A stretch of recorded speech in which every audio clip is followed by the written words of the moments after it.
தொடை வலி 2 நிமிஷத்தில் மருந்து மாத்திரை தைலம் இல்லாம எப்படி குணப்படுத்துறது? வலது பக்கமா இடது பக்கமா, வெளிப்பக்கமா உள் பக்கமா? இப்போ வலது தொடை வலிக்குது மேல் பகுதியில் அப்படின்னா கையில இடது பக்கத்தில் அப்படியே இந்த வெள்ளை இருக்கு இல்லையா, அந்த பகுதி வழி அப்படியே நேராக வந்தீங்கன்னா இதுதான் அதுக்கான இடம்.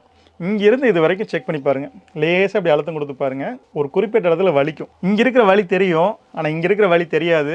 ஆனால் ரெண்டுக்கும் ஒரு தொடர்பு இருக்கு. இந்த இடத்துல விட்டு விட்டு ஒரு 2 நிமிஷம் அப்படியே அழுத்தம் கொடுத்துக்கிட்டே இருங்க. கொடுக்க இங்க இருக்கிற வலியும் குறைஞ்சிரும், இங்க இருக்கிற வலி காணாம போயிடும். பாருங்க, இப்போ நம்ம மருந்து சாப்பிடல, மாத்திரை சாப்பிடல, எதுவுமே பண்ணல, நான் அழுத்தம் கொடுக்கறது மூலமா சரியாச்சு இல்லையா? இந்த மெத்தட் தான் கோது தெரப்பி. இதே மாதிரி எண்ணற்ற வலிகளை போக்கக்கூடிய கோது தெரப்பி ஒரு 5 நாள் ஆன்லைன் வகுப்பா நடக்குது. உங்களுக்கு யார் சொல்லி தருவாங்கன்னா இயற்கை மருத்துவர் சுகுமார் ஐயா தான் உங்களுக்கு இந்த வகுப்பை எடுக்க போறாங்க. மார்ச் மாதம் 12ஆம் தேதி முதல் 16ஆம் தேதி வரை இரவு 7 மணி முதல் 9 மணி வரை 5 நாள் ஆன்லைன் வகுப்பு கூகுள் மீட்டில் நடக்குது. இந்த வகுப்பில் கலந்து கொள்வதற்கான கட்டணம் ரூபாய் 2000. வகுப்பில் கலந்து கொள்ள கீழ்காணும் தொலைபேசி எண்ணில் தொடர்பு கொண்டு உங்கள் வருகையை முன்பதிவு செய்து கொள்ளுங்கள்.